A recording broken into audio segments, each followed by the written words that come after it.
Dengan kekuatannya, Luli kini membuka ruang dan waktu dari lukisan tersebut. Perlu kembali sekitar 150 tahun ke belakang untuk mencari tahu siapa pembuat lukisan itu. Setelah perjalanan yang cukup lama ke masa lalu, akhirnya inilah mereka, manusia berkulit biru. Saat Luli ada di sana, dia melihat para manusia biru itu sedang diserang oleh makhluk aneh lainnya yang lebih besar. Dengan kekuatannya, Luli pun membantu para manusia biru itu yang sedang diserang oleh makhluk besar. Setelah itu, Luli kembali menemui Psalm dan tim. Tapi tiba-tiba saat Luli sedang berbicara, ada sesuatu yang mendekat. Psalm dan timnya langsung sigap mengambil posisi. Ternyata itu adalah manusia biru yang ditemui oleh Luli.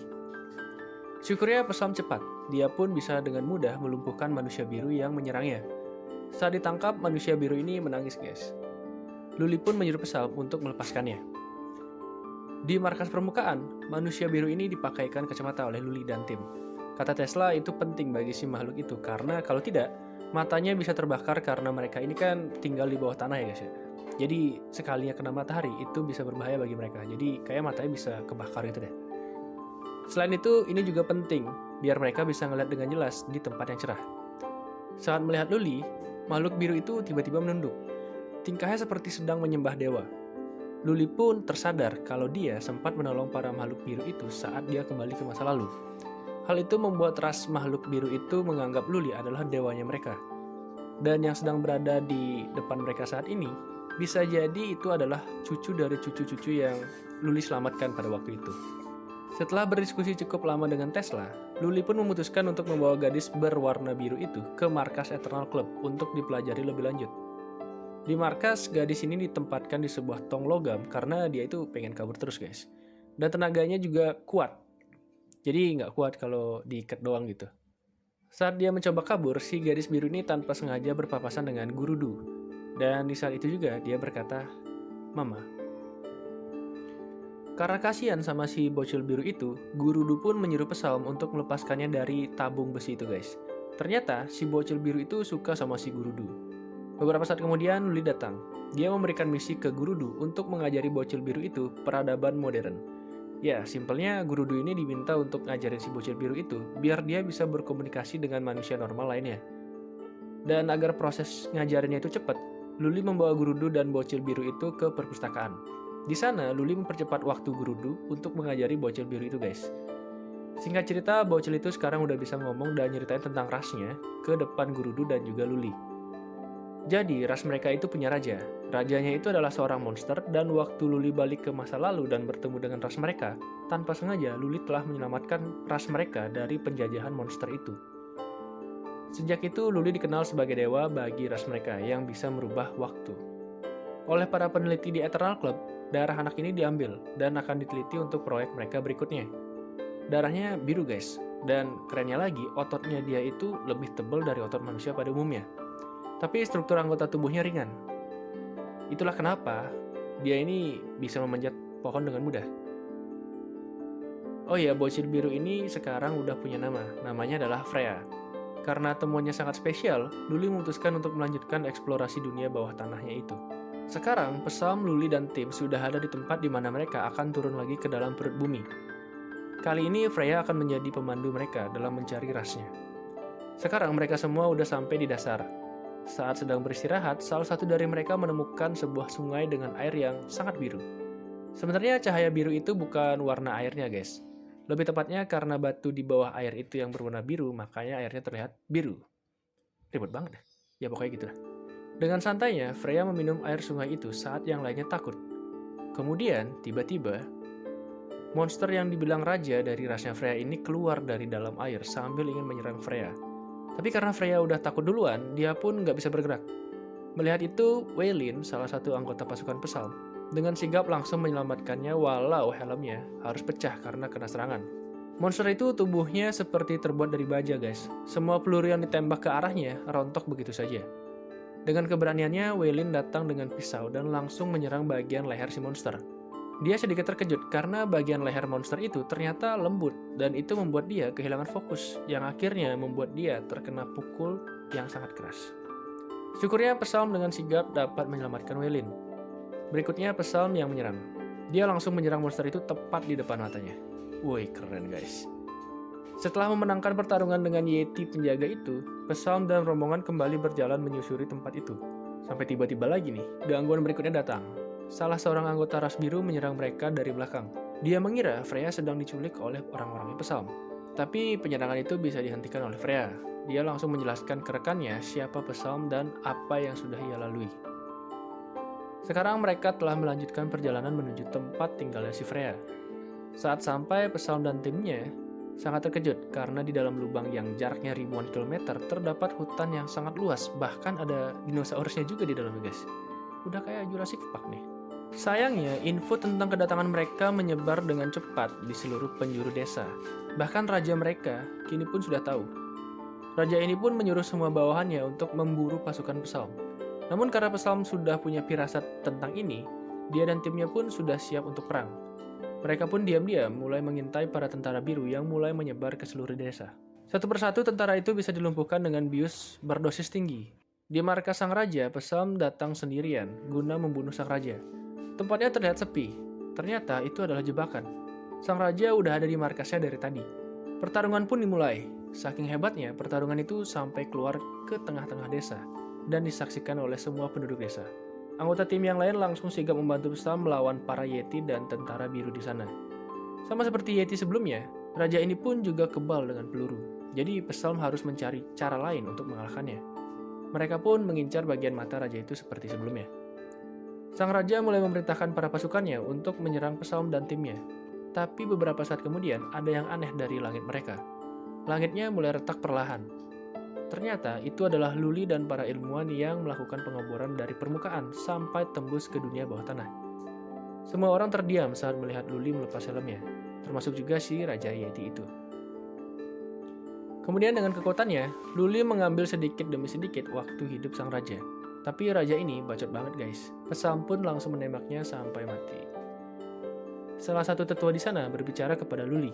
Dia memberitahu kalau di tempat mereka ada sekitar 32 Yeti yang berkembang biak dan membentuk sebuah kebangsawanan, dan ras biru mereka dijadikan budak oleh para Yeti itu. Luli pun berniat untuk menghabisi mereka semua dan membawa satu dari mereka hidup-hidup untuk diteliti. Menurut kata si nenek tua ini guys, sisa Yeti yang ada di dunia mereka ada di suku Feika. Sebagian tim Luli pun pergi ke sana untuk mencari Yeti itu. Freya juga diajak ke sana karena dia dulunya adalah bagian dari suku Feika. Sesampai di sana, bom asap langsung dilemparkan, dan tanpa perlu usaha yang keras, Yeti itu bisa langsung dibungkus untuk diteliti. Satu Yeti telah terkurung rapi dan siap untuk diteliti. Kata Pak Tua Tang Zarui, Yeti ini adalah spesies hidup yang spesial karena dia bisa hidup ribuan tahun. Maka dari itu, dia sangat bersemangat untuk menelitinya lebih jauh. Tapi, katanya, dia perlu lebih banyak spesies lagi untuk diteliti. Untuk itu, Luli pun mengutus orang-orangnya untuk pergi ke dunia bawah tanah lagi untuk berburu Yeti dan membebaskan orang kulit biru dari penjajahan para Yeti itu. Wajir, keren juga MC kita guys. Oke, jadi sekarang ceritanya Luli dan para pasukannya udah di medan perang buat ngelawan Raja Yeti berikutnya. Strategi Luli untuk menjatuhkan kerajaan Yeti ini adalah dengan mengambil hati para orang berkulit biru yang menjadi budak di kerajaan itu. Jadi strategi perang Luli ini nggak yang gila-gilaan gitu guys, karena dia nggak mau orang berkulit biru itu nanti ujung-ujungnya malah terpaksa untuk gabung ke kubunya Luli. Contohnya kayak pas di momen ini guys, waktu si Raja Yeti mencoba membunuh salah satu orang berkulit biru untuk nakut-nakutin prajurit lainnya, Luli justru nolong orang itu.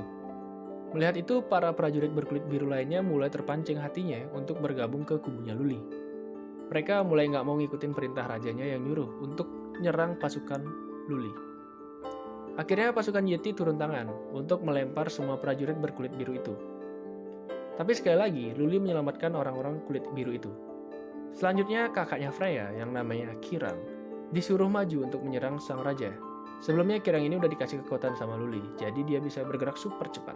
Hanya perlu beberapa gerakan dan 2 tembakan saja, Kirang ini udah mampu membunuh Raja Yeti itu. Melihat rajanya telah mati, para Yeti yang lainnya pun mulai kabur satu persatu. Barang doang gede. Luli memerintahkan pasukannya untuk membunuh semua Yeti itu. Dan segera setelah itu, Luli pergi ke zaman yang berbeda untuk menemui seseorang yang nantinya mungkin akan diminta untuk menjadi pemerintah di dunia bawah tanah ini guys. Oke, orang yang dicarinya ini bernama Perdana Menteri Zugi. Dia adalah salah satu orang yang dikagumi oleh Luli. Jadi konon katanya, Perdana Menteri ini adalah orang yang sangat heroik. Tanpa pikir panjang, Luli langsung ke intinya. Dia mengajak Zuge untuk ikut ke proyeknya. Dan untuk meyakinkan kalau dia adalah penjelajah waktu, dia langsung membawa Perdana Menteri ini ke masa depan. Tapi seperti pikiran kakek-kakek tua pada umumnya lah guys. Dia itu kekeh dan dia bilang kalau takdir itu nggak bisa diubah. Nah karena MC kita itu paling anti sama opini kayak gitu, dia pun langsung mengeluarkan data diri dari Zuge tentang berapa lama lagi dia akan hidup. Oke, singkat cerita, Zuge menerima tawaran Luli untuk bergabung, dan Luli pun memberikannya umur yang sangat panjang. Tapi karena menurut kisah hidup aslinya si Zuge ini harusnya meninggal dalam perang, ia pun jadinya harus memalsukan kematiannya dan berkelana dalam pengasingan dalam berpuluh-puluh tahun ke depan. Setelah beberapa tahun yang panjang, Luli kembali mendatangi Zuge. Kali ini misinya bukan hanya menemui Zuge, tapi juga menemui orang-orang hebat lainnya yang hidup di dinasti Tang. Mereka semua sekarang sedang duduk bersama di meja panjang ini guys. Dan karena nggak bisa langsung bawa mereka semua ke masa depan, karena bakal ngerubah rututan waktu gitu kan, Luli pun memberitahu mereka kalau dirinya akan datang setiap 100 tahun sekali untuk memperbarui umur mereka. Dan selama itu juga, Luli akan berkeliling ke benua lain untuk bertemu teman-teman hebat lainnya dan mengajaknya untuk bergabung ke Eternal Club. Di Prancis dia bertemu dengan sahabatnya, Leonardo da Vinci. Jadi si Luli ini sebelumnya sudah sempat nawarin si Leonardo ini untuk masuk ke Eternal Club gitu. Jadi dia ini ditawarin kehidupan abadi. Tapi Leonardo nggak mau guys. Tapi si Luli ini benar-benar gigih orangnya. Dia pun rela untuk nemuin Leonardo setiap 10 tahun sekali. Bahkan sampai si Leonardo ini udah mau mati nih, Luli masih juga berusaha untuk ngajak Leonardo untuk gabung ke klub. Tapi ya mungkin pikiran orang kan beda-beda ya guys ya. Jadi Leonardo ini tetap pada prinsipnya. Karena kata dia, kehidupan dan kematian itu adalah sebuah siklus yang lengkap. Jadi menurutnya itu nggak bisa dibantahkan. Akhirnya Leonardo pun meninggal dan Luli tidak pernah bisa mengajaknya untuk bergabung ke klub. Berikutnya adalah Galileo. Untuk mempengaruhi dia agar mau masuk klub, Luli membuatkannya sebuah surat yang isinya adalah takdir masa depan si Galileo ini guys. Cerdik juga sih pedagang waktu ini rupanya ya. Dan khusus untuk Galileo ini, Luli meminta para staf barunya yang baru dia dapat dari dinasti Tang itu loh guys, untuk mengawasi sampai Galileo ini dapat menjadi bapak ilmu pengetahuan di masa depan. Intinya Luli nggak mau si Galileo ini mati gitu atau tewas. Buat kalian yang mungkin belum tahu sejarahnya, jadi singkat cerita, Galileo ini adalah orang yang menemukan teori bumi mengelilingi matahari. Tapi karena saat itu teorinya dianggap sesat, jadi oleh para penganut gereja, dia dihukum mati. Tapi berkat pengawasan yang super ketat dari stafnya Luli, hukuman mati untuk Galileo itu pun dapat dicegah. Tepat sebelum sang hakim menjatuhkan hukuman, Luli langsung menculik hakim itu pergi dari ruangan. Seperti biasanya dengan tanpa basa-basi, Luli langsung mengancamnya dengan mengambil beberapa waktu hidupnya. Lihat guys, baru diambil beberapa tahun aja mukanya udah langsung pucat gitu tuh. Jadi pendeta ini diminta untuk memilih antara mengusahakan agar si Galileo ini tidak dihukum mati atau dia yang mati. Dan ya jelas dong, dia memilih agar dia yang nggak mati. Saat persidangan berlangsung, hakim itu hanya menjatuhkan hukuman kurungan untuk si Galileo.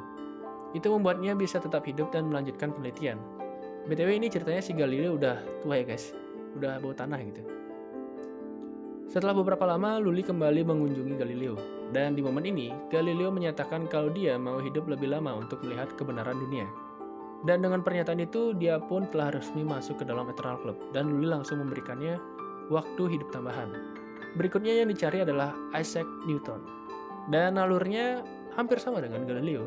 Jadi Isaac ini dibuat terhindar dari kematian yang seharusnya, dan saat dia bersedia untuk bergabung bersama Eternal Club, Luli memberikannya umur panjang sampai mereka bisa bertemu kembali di masa depan. Setelah itu, Luli balik ke markas Eternal Club. Tapi saat duduk di belakang mejanya, dia menyadari satu hal. Ada seseorang bernomor 84 yang luput dari pencariannya.